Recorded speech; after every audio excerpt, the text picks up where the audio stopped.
different sort of fundraising mechanism that I think maybe if you want to raise something more like traditional venture capital before doing this, what I would do is I would do this venture capital fundraising privately, and I will likely do it in a corporation, in like a legal entity. So you sell part of your equity to VCs basically, and then you go public with this fundraising, and what you do is you sort of pre-mine part of the token supply for your company. So I think that's why I would do it. So basically TLDR is if you want to combine centralized and decentralized fundraising, you can do centralized fundraising on a legal corporation, and then this legal corporation can own a bunch of the tokens in the public sale, and in the public sale anyone can participate. So there will need to be some measure of, I guess, trust in that the company will honestly, provide the information on their private sale deeds. Oh, you mean providing that for transparency purposes for the public sale? Yeah, definitely. You will need that. Or I mean, if you want to be fully decentralized and you want all of that to happen on chain, what you can do is you can use the pre-sale functionality here, but implementing some kind of whitelist. So only these first VCs can put money in, and then you open it for trade for everyone. That was very cool to see, by the way. I think those hybrid models are very interesting. Thanks. Any more questions?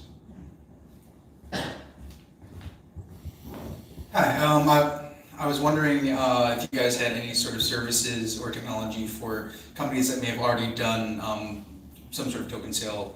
It already has an existing ERC20, or is it about issuing like NFTs out there if you already have a system for transitioning them into an Aragon system? Yeah, it's a really good question. So for projects that use rehash it, for projects that already have an ERC20 token, if there's any kind of Aragon app or something like that. So we have a couple of things. One of them, it's called, I think it's called ERC20 wrapper. It's like a very descriptive name.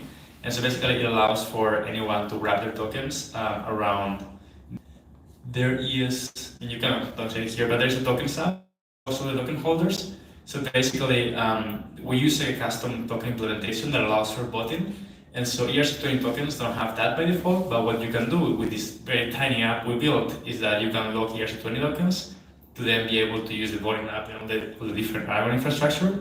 So basically your token holder just have to click a couple buttons to lock these tokens. Then they can use these kind of tokens that are locked to vote or stuff like that, and then unlock them when they want to trade them in exchange or whatever. So we have that. Also, I think for Aragon fundraising, this would be very interesting because what you can do is you could basically say, maybe I don't want to fundraise, but I want the liquidity that this bonding curve gives me. And so maybe what I want to do is take my existing ERC20 and turn it into like an Aragon fundraising token. And so with that, I'm not exactly familiar how that will work, but I imagine you could basically port it over. Thanks. More questions right here?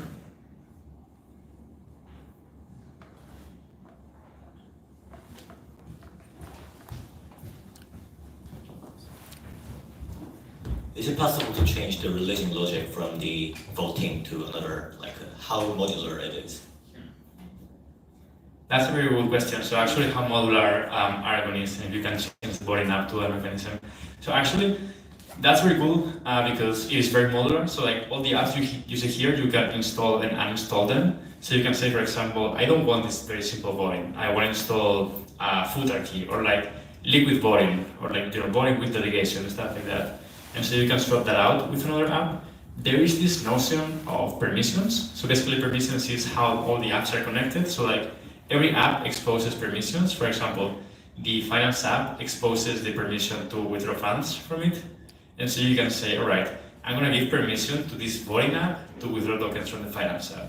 And then effectively what you allow is for your token holders to be able to collectively decide to get money out of the finance app.